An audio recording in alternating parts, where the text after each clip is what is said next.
안녕하십니까. 2024년 2월 29일 최병무의 팩트 시작하겠습니다. 어제까지 국민의힘 그 공천 현황을 보면요.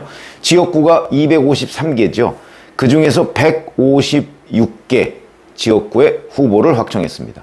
그러면 62%가 공천이 확정된 겁니다.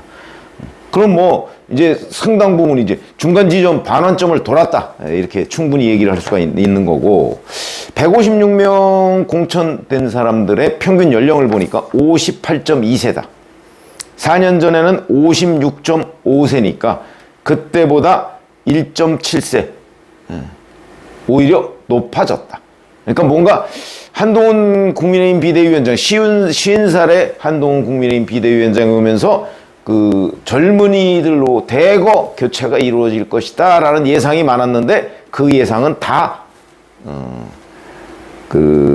틀린 그런 모양새가 되었습니다. 물론 확정이 돼봐야 알겠지만, 뭐 이제 100% 공천이 다 돼봐야 알겠지만, 뭐 100% 공천은 안 되겠죠. 호남 지역 같은 경우는 뭐 상당한 지역구가 아예 신청자가 없다고 하니까, 그래서 호남 지역의 그 이제 후보들한테는 그 공천, 그러니까 그 중앙선관위에 후보 등록을 할 때 기탁금이라는 게 있습니다. 1,500만 원. 근데 그 1,500만 원을 지원해 주겠다. 뭐 이렇게까지 아마 지금 검토하고 있는 모양인데, 그래도 거기는 지원자가 없습니다. 왜냐면 사지니까. 뭐 이렇게 얘기가 되겠죠. 자, 이 중에서 30, 40대, 이제 40대 이하라고 하는 사람들이 20명, 13% 된다고 하고요. 그런데 이 사람들도 대부분 국민의힘의 지지세가 약한 수도권이나 아니면 호남이라고 합니다. 그러니까 이 사람들 중에 살아 돌아올 가능성 높지 않다, 이렇게 보시면 되겠죠. 여성은 16명, 10%. 4년 전엔 26명이었는데 이것도 16명 중에서도 절반이 전현직 의원이다. 뭐 이렇게 얘기가 되면 이른바 소수자 배려, 뭐 이런 부분에 관해서도 후퇴했다, 이런 지적을 피할 수가 없다, 이렇게 보시면 되겠고, 현역 불패, 이건 뭐 여전하다. 현역 의원 승률이 어제까지 74%라고 합니다.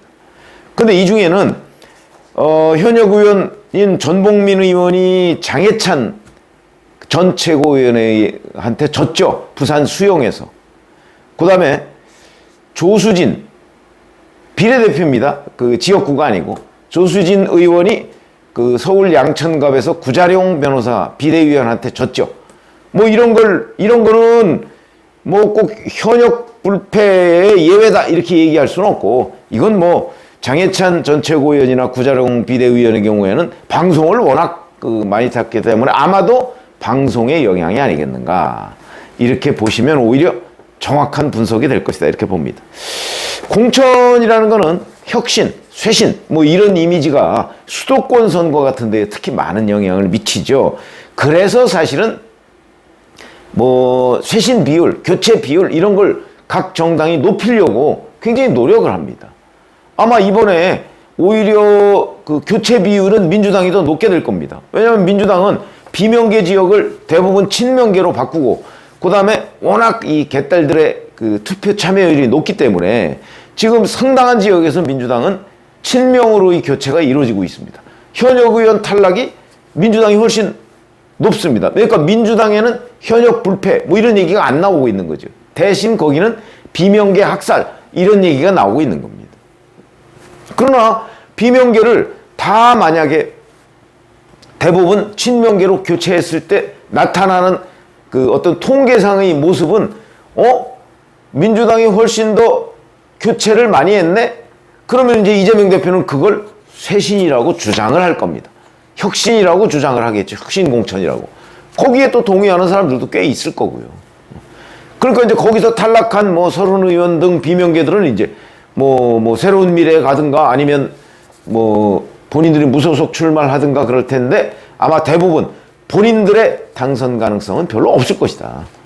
그래서 이제 지금 국민의힘과 민주당 간의 교체 비율, 아마 이렇게 보면 현역 의원 교체 비율 이렇게 보면 민주당이 더 높을 것이다. 그럼 이게 공천이 다 끝나고 보면 결국은 민주당이 이제 그거 가지고 우리가 이제 흔히 장사를 한다고 하죠. 홍보. 하게 될 것이다. 봐라, 우리가 이렇게 혁신공천했다라고 주장을 할 가능성이 높습니다. 그래서 이제 이런 것 때문에 사실은 국민의힘의 경우에는 대구 경북, 그러니까 교체를 해도 무방한 대구 경북에서 대폭 물갈이를 시도하고 있었죠. 과거에도 그랬고 이번에도 그럴 것이 예상이 됐습니다만은 이번에는 대부분 경선에 붙이는 바람에 그런 일이 없었습니다. 오늘 제가 말씀드리려고 하는 내용은 바로 영남 중진들, 이 사람들의 저력이라고 제가 했는데 왜 그러냐면 이런 거 한번 보시죠. 어제 발표된 것 중에 보면 울산 남구의 김기현 전 대표, 박맹우 전 울산시장과의 4년 만에 리턴 매치에서 이겼습니다. 여기는 이른바 핸디캡이 있죠. 감점. 이걸 극복하고도 이긴 겁니다. 그 다음에 5선의 주호영 의원, 대구 수성갑에서 정상환 전 국가인권위원회 상임위원을 꺾었습니다. 여기도 주호영 의원의 경우에는 잘 아시다시피 원래 대구 수성을에서 3선을 했고요. 그 다음에 수성갑으로 무소속으로 한번 당선이 된 적이 있고 공천을 못 받아서 그 다음에 수성갑으로 옮겨서 한 번 또 당선이 된 적이 있습니다. 참 어찌 보면 이 5선까지 오는 동안 파란만장했고 이번에도 인요한 전 혁신위원장이 주호영 의원을 콕 찍어서 불출마 또는 험지 출마해라 이렇게 요구를 했는데 끝까지 버텼습니다. 결국은 이겼죠. 뿐만 아니고 대구 서구의 3선의 김상원 의원, 그 다음에 부산진을의 이헌승 의원, 그 다음에 울산 울주의 서범수 의원, 서병수 의원의 동생입니다. 다 경선에서 이겼습니다. 대신 어제까지 탈락한 현역 의원 4명, 이건 다 초선들입니다. 대구 달서병의 김용판 의원, 권영진 전 대구시장한테 졌죠. 부산 연제의 이주환 의원, 김희정 전 여성가족부 장관한테 졌죠. 이런 식으로 현역 의원 4명이 경선에서 졌는데 다 초선들입니다. 그럼 결국 영남권 중진들이 저력이 확인됐다. 결과로 보면 이렇게 충분히 말씀드릴 수 있는데 그 요인이 무엇일까? 이걸 설명을 드리려고 합니다. 영남권 중진 또는 영남권 중진들은요, 이 사람들이 초선에서 재선 넘어갈 때부터 늘 교체에 시달렸습니다. 교체 압박에 시달렸죠. 그래서 늘 나는 교체되면 무소속으로라도 뛸 각오를 해야 된다.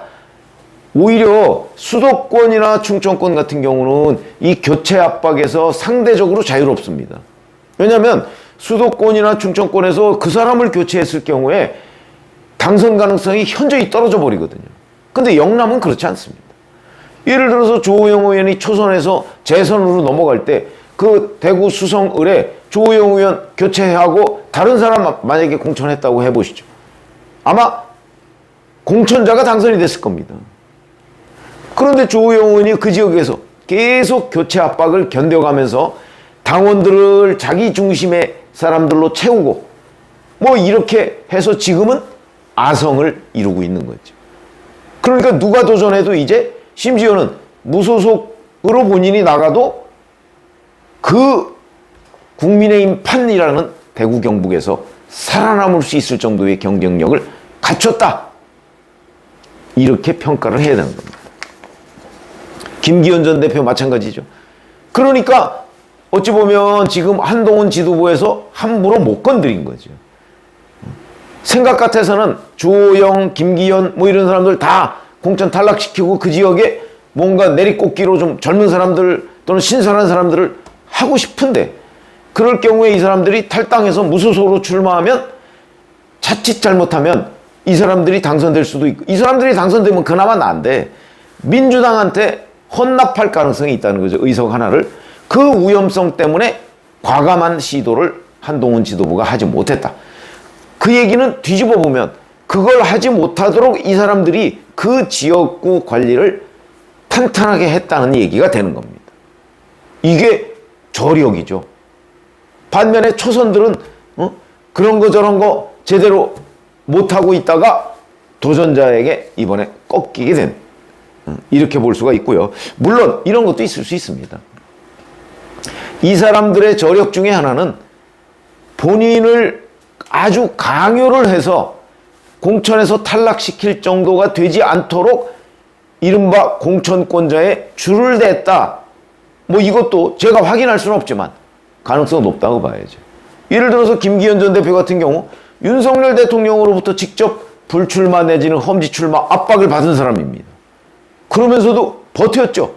버텼을 때 본인이 정말 버틸 수 있을 것이다. 아니면 버틸 수 없을 것이다. 그에 대한 정무적 판단을 정확하게 했다. 저는 그렇게 봅니다. 이거는 뭐 바람직하다, 바람직하지 않다는 차원이 아니고, 저는 뭐 오히려 그 영남권의 중진들, 중진들이 그 지역에서 계속해서 공천을 받는 것 자체가 특혜다. 그렇게 생각하는 사람이죠. 왜냐하면 당선 가능성이 뭐 수도권이나 충청권에 비해서 압도적으로 높은 지역이니까. 그러나 그렇다고 해서 별다른 문제가 없는 이 사람들에 대해서 또 계속 불출마해라, 험지 출마해라 이렇게 얘기하는 것도 그것도 뭐 바람직한 건 아니다. 왜? 자칫 잘못하면 그 의석 잃을 가능성이 있기 때문에. 특히 울산 같은 경우는 그렇습니다. 울산 같은 경우는 거기 근로자들이 워낙 많기 때문에 거기는 뭐 그 국민의힘의 뭐 텃밭이라고 할 수 있지만 울산 북구나 몇몇 지역은 이 노동자들 때문에 꼭 뭐 완벽한 텃밭이라고 하기도 어려운 그런 지역이거든요.